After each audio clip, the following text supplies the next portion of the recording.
Memoirs of Sin Gacha. Short and sweet of it, I actually do believe this is a trap banner. This banner actually made me reconsider what everything I think in Project Sekai is banner-wise. But it's a very good trap banner. One I definitely would fall for. It also led me to believe that, like, literally, especially as a free-to-play, unless you're rolling for, say, maybe a birthday unit, or even... let's forget about the birthday thing. Unless you're rolling, like, the festival banners, everything is a trap banner, isn't it? Memoirs of Sins, or as they call it in EN, the Memoirs of Wrongdoing, because apparently saying the word sin is a sin in of itself, is a limited gacha that comes in between literally two events that we have, More and More Making Christmas and Same Dream, Same Colors event. Since as for why this is a kind of like a trap, is for the simple fact that it's 3%. There are a lot of characters to roll for on this banner, so if you're aiming for, say, specifically, let's take me, for example. I want Luca. My main targets are these three right here, but I specifically want Luca the most. I have to contest with all four of these other characters and every other character that's on banner, because there is a 0.4% chance for a banner character to drop and the other 4 stars that are in the permanent forever gacha standard banner that they'll appear at any point. They can spook you whenever. The spooks. These characters are 0.009% of a chance to drop. But it honestly feels like they're about the same, or it's 0.9 instead of 0.009 because of how often they drop. You guys know, rate up is a lot. If you wanted to get a specific character, you'd be better off rolling the current banner for the Christmas Eve checkmate, because you'd probably be more likely to get a character from there. And there's even a pity. So this banner is worse than a standard banner. This is truly a bait. The point against this, these are all virtual singer characters. The Arrogant Princess, the Twin Servant, the Tailor-Driven Mad, the Evil Food Eater, and the Greedy Judge. All of these are virtual singers. We have virtual singers, but we don't have many virtual singers that are, like, not attached to a group. But in, like, say in the case of, like, Kaito or Luca, for example. Luca has Cool Beauty, which is a pure type. Then we have Birthday Luca that's coming up next month. And then we get the cute version. So if you get hurt, that's already 3 Lucas you can run.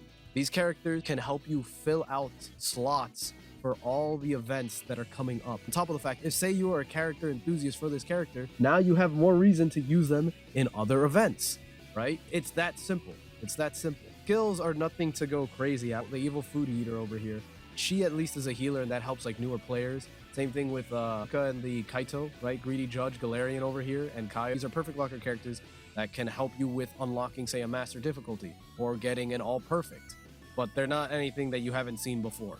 As of this point in time, till like Final Way Out on JP, which is a year ahead, there's been no rerun. Even to January, I haven't seen anything in the roadmap for this banner to come out. There's been no announcement, no hint, no nothing.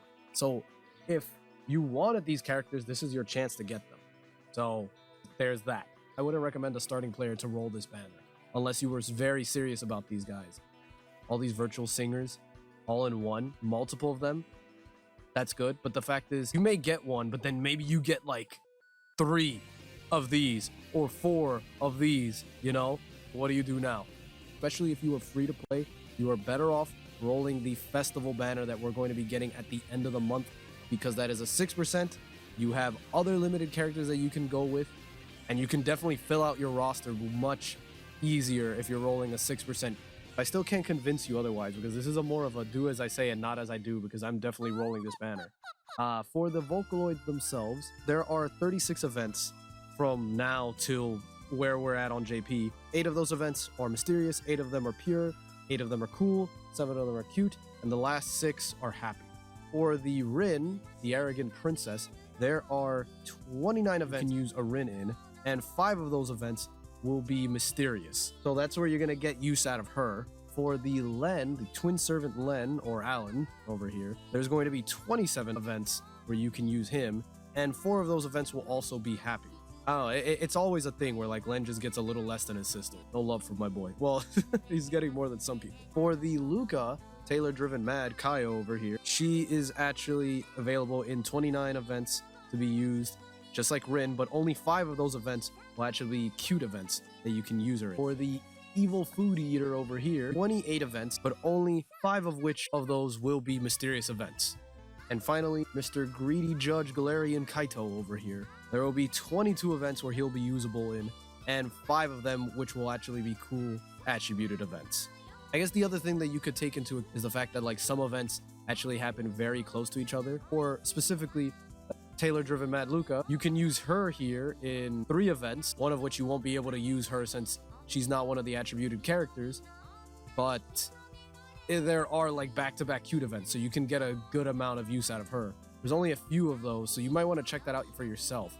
Same thing with like Kaito here, right? You can use Kaito over here, but even though there's another cool event, you can't use him here. Another counterpoint why these characters are good. For the bonus for events, you get 25 bonus for being an event character, 25 bonus for being the same attribute as it, and another 25 if you're the event character, the gacha character, which these guys aren't going to be able to get. But as virtual singers, they always get 10 less than the character bonus, but they always get 15%. So if you're missing out and you need to fill that slot, also since these guys are 4 stars, you can also make up for the lack of event bonus with the manpower. That's the things to consider. One last thing to consider is the fact that these characters will lose value over time the longer you play, because you'll be able to fill out your roster with more 3 stars and other 4 stars you may possibly roll in the future and get from events. Banners very bait. Don't roll unless you absolutely want them. Heavens knows that I will not stop you because I too will be rolling this banner. But that's a story for another day. So, hope this video has found you well. Hope you all have a good morning, good afternoon, and good night. And I hope I can at least help you make the right choice. Take care.